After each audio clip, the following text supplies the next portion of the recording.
I'm going to set the record straight right here. Right. I put out my budget in early January as required. My budget's been on the table. My priorities, everyone in Arizona can see them. I had a plan of how we're going to pay for them. And all the Republicans in the legislature have done is say, that's not a balanced budget. We can't do that. Then they keep sending me irresponsible tax breaks for special interests and billionaires without showing Arizonans how they're going to pay for that. And then they said, we're not going to do a Prop 123 renewal. That is a once in a decade opportunity to invest more in our public schools without raising taxes. And they said that's off the table now. I don't know how to negotiate with people who won't show us a plan of how they want to balance the budget.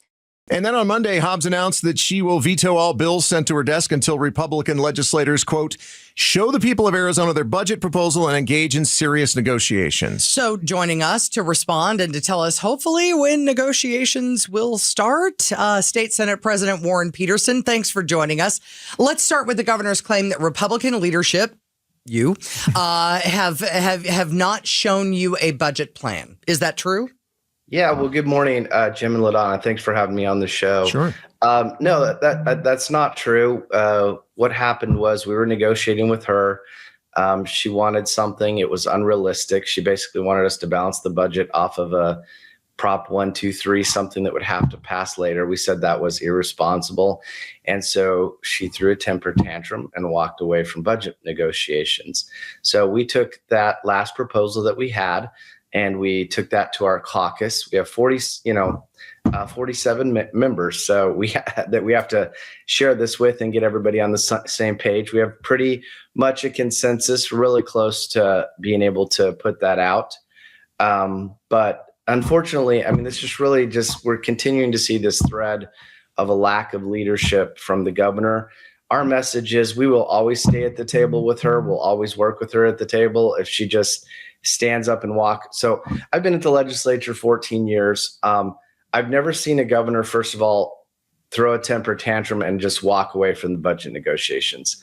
And then second of all, she's saying, I'm not going to sign any bills, but she's not at the table with us negotiating. And it's fine. As far as the bills go, it's fine. It's kind of another strong arm move, but it's fine. We're pretty much done with our work. We're down to the last few bills anyways. We really are down to the budget. And we'll have that, hopefully have a proposal that we've got a consensus on that we can put out here quickly. But I mean, it's not real logical to, if she's vetoing everything, it's not real logical to put something on her, do all that work and put something on her desk. But you know, we need to get her signature. She needs to have our support. We've got to work together. And so we'll keep moving forward. So what are the biggest sticking points on the budget? You mentioned Prop 123, which is, of course, education related. Is that it? Or is there some other lingering things that need to be shored up? Well, I mean, that was when she walked away from the table. She brought forward basically a budget proposal that said to balance the budget, we need Prop 123 with an 11% drawdown of the state land trust. That would have bankrupted the trust in 20 years. We said that's irresponsible.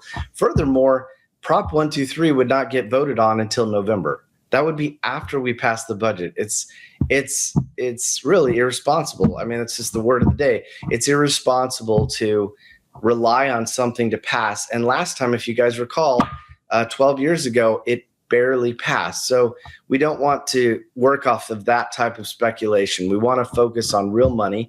Another issue is the Republicans want to deliver full tax relief to Arizona citizens. She wanted to do about half of the big, beautiful bill, Trump tax cuts.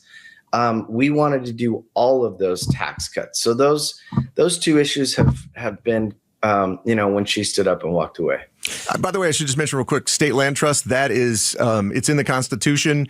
When the state sells off land that it owns, it goes to benefit education. So. All right. State Senate President Warren Petersen is with us here on Arizona's Morning News. And one of the things you mentioned, the big, beautiful bill, one of the things that the governor has said repeatedly is that the big, beautiful bill greatly benefits rich Arizonans as opposed to poor Arizonans. And she says she's not going to make poor people shoulder the most of the tax burden. What do you say to that? Yeah, with all due respect, that's just not true.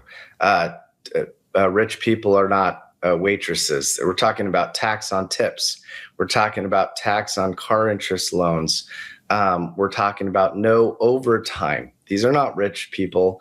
And also some of the business things. These are small business owners. 90% of business transactions are our small business owners, and those are the people we need to protect. It's a nice talking point, but it's really not true. It's kind of like recently when she said, I support all energy solutions, except she doesn't. She says she does, but in reality, when it comes to all solutions, she doesn't. So you can't have it both ways.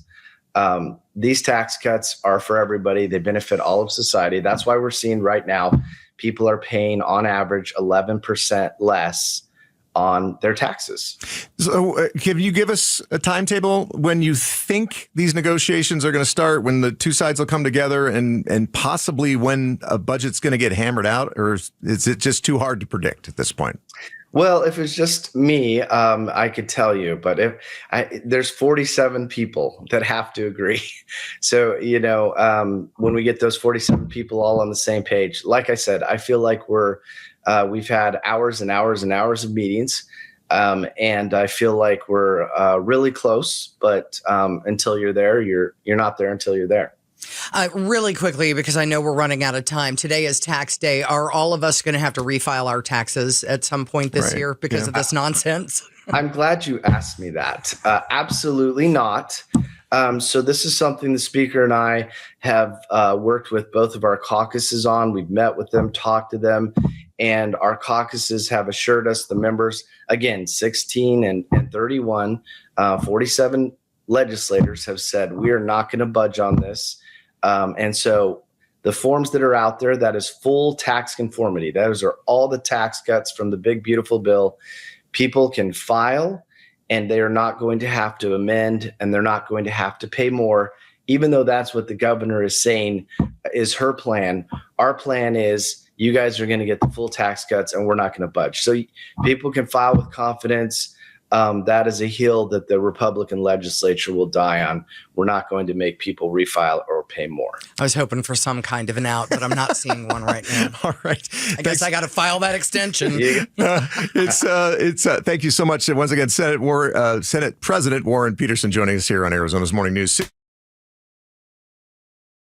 Thanks for watching Arizona's Morning News. Click to watch more from KTAR News and hit the button in the middle to subscribe.